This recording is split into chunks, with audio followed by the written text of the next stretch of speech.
Hi everyone, it's Cathy Zielske. Welcome back to my YouTube channel. Today I have a fun card project that was completely inspired from the real world and something that was hanging in my kitchen. That's right, I have a calendar from Paper Source, and this is what I saw when February rolled around, and I thought, gosh, this would make a cool card. And because I'm trying to practice a little more watercolor to get more comfortable with it, I thought today was the day. So let's take a look at the products I'm using. The watercolors I'm using today are from American Crafts. They are from the Paper Fashion line. And I like the fact that it's a small palette and I am limited with my choices, which might make it a little less scary. I've got a couple brushes here, including a number 8 brush from the Paper Fashion line. I'm also going to be using one of my favorite dies from my collection. This is the Babe die, and that cuts out both the word and the shadow layer.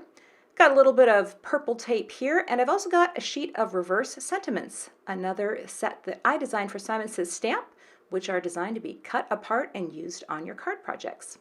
Got a few more dies here. These are from Waffle Flower Crafts, and they're going to help me frame out the squares on my project.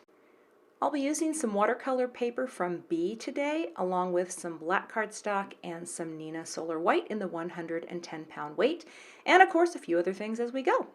So let's get started. I've taped down my watercolor paper to a hard board, and here's where I'm using my die. I'm taking one of these dies, taping it into place because I just want a barrier for the first square.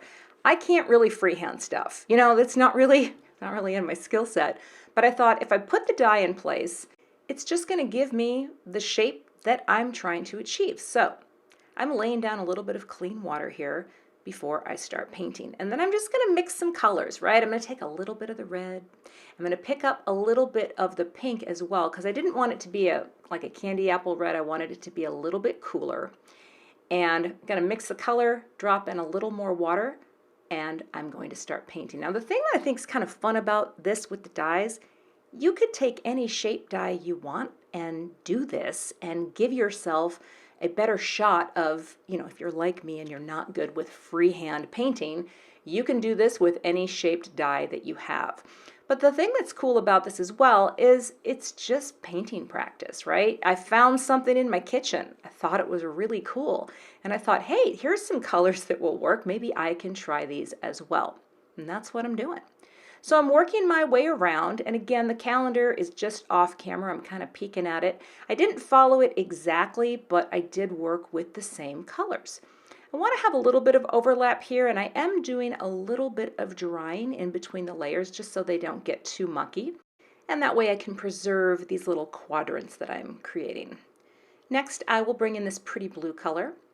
And one of the things I really like about this palette is the size of it. A small palette for me is going to feel a little less intimidating than maybe one of the larger palettes. And I do have some larger palettes. I have a Mission Gold palette that sometimes when I open it up, I'm afraid to use it. So I figure this smaller palette is just going to help me get a little more confident. Now here, we're going to mix a pale pink. So I took a little white, a little dab of that hot pink color, had to bring in a little more white because that was a little bolder than I wanted.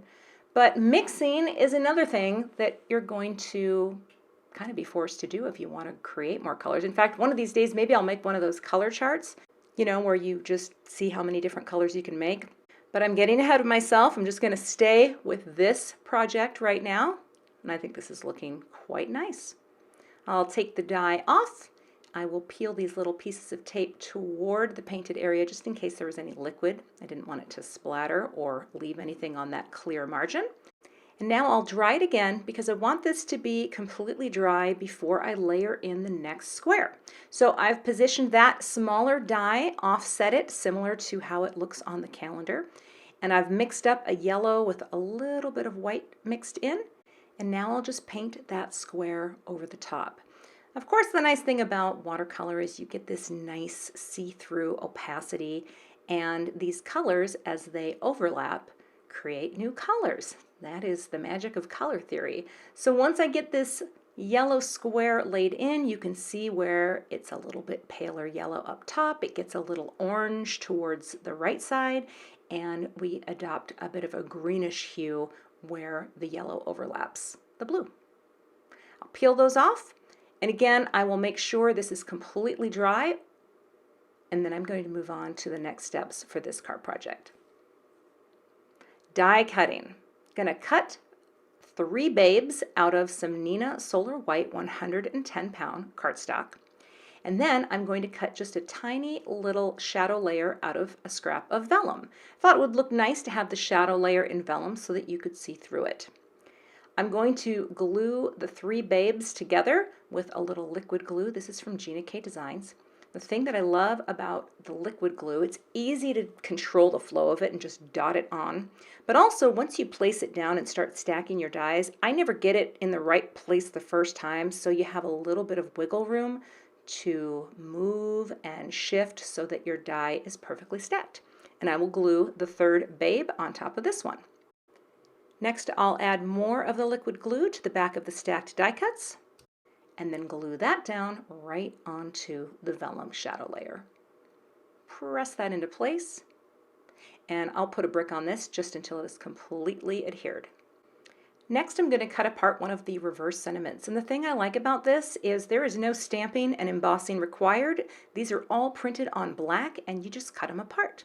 Now, the way I cut apart is I use my metal ruler and a fresh blade and my X-Acto knife. I press down really hard on the ruler, make my first cut, and then I line it up on the other side and again press down really hard and cut.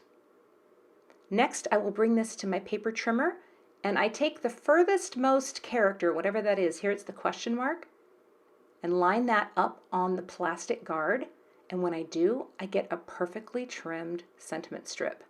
But see that white core? It is printed on white cardstock, so if you want to hide that, just take a dark colored marker. Here I have a Copic marker. I think this is maybe T7, T8. Just color it in. Make it disappear, and then it will appear to be a black core cardstock. All right. Now that my piece is dry, I'm going to frame it out with a larger die from the Waffle flower set. Tape that into place, and then I will run that through my die cut machine so that I have a perfectly trimmed panel with the watercolor art centered in the middle. The finished card is going to be square, so I'm going to score this at 4 1/4, and the cardstock is 8 1/2 tall, so when I fold this down, it will be a 4 1/4 square card. I'm going to press that down with my bone folder. And I always like to tape my card bases closed because you can see how heavyweight this cardstock is. It pops open, and I need it to be flat when I'm aligning things on the card base. So I'll tape that closed. Got a little bit of foam tape on the back of the watercolor piece, so I'll take that off. And then I brought in a piece of light colored paper just so I could easily line that up on the base with the nice framing margin space around the edge. I'll dot on some more liquid adhesive right on the white part so it doesn't show through the vellum. And I brought in my clear T-square just to help me get that lined up perfectly straight on the card base. And I'll put an acrylic block on that until it's completely dry. And then I put a little bit of thin foam tape on the back of Wanna Snuggle so that I could pop that up right underneath Babe. So, Babe, Wanna Snuggle. And that's my finished card project, inspired by the calendar that was hanging in my kitchen. I think there's just so much inspiration out there for card makers and crafters or even scrapbookers to adopt something that you see that inspires you and try your hand at recreating it in your own crafty way. Thanks so much for watching today. I would love to have you become a subscriber to my YouTube channel. And if you do subscribe, be sure to hit the gray bell below the video so that you don't miss the next time I post. Here are a couple other videos that you might be interested in watching. Thanks so much and have a great day.